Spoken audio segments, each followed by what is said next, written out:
Хәерле көн укучылар! Бүгенге дәресебезнең темасы нәрсә ул мультимедиа? Мультимедиа яңа информацион технологияләрнең чагыштырмача яшь тармагы.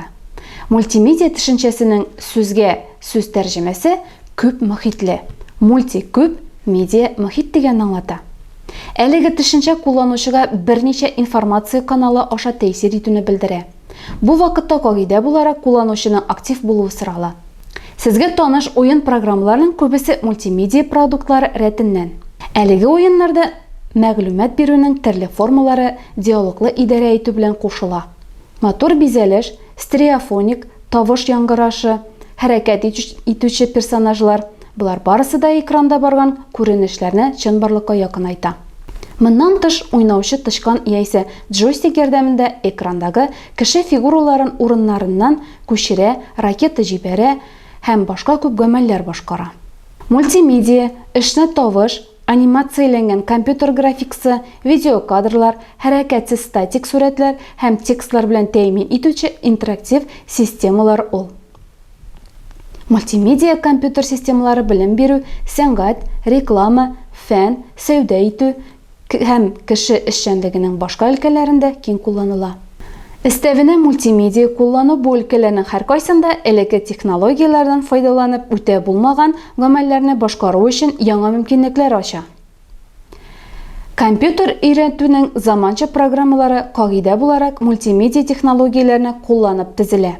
Әлеге программалар укучыга мәгълүматны ишетү һәм күрү каналларын бер үк вакытта кулланып уку материалын яхшырак аңларга һәм истә калдырырга ярдәм итәләр. Моннан тыш, интерактив эш режимы укучыга укыту тизлегенә тәэсир итәргә, материалны үзләштерү дәрәҗәсен тикшерергә, дәреснең аңлашылмаган өлешләрен кабатлау өчен кире кайтырга мөмкинлек бирә.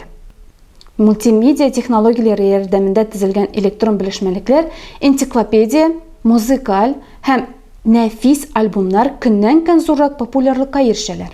Алар элек күрелмәгән күләмдә төсле иллюстрацияләр, анимацияле фильмнар, видеороликлар һәм тавыш яңгырашыннан торган мәгълүматлар кертеп була.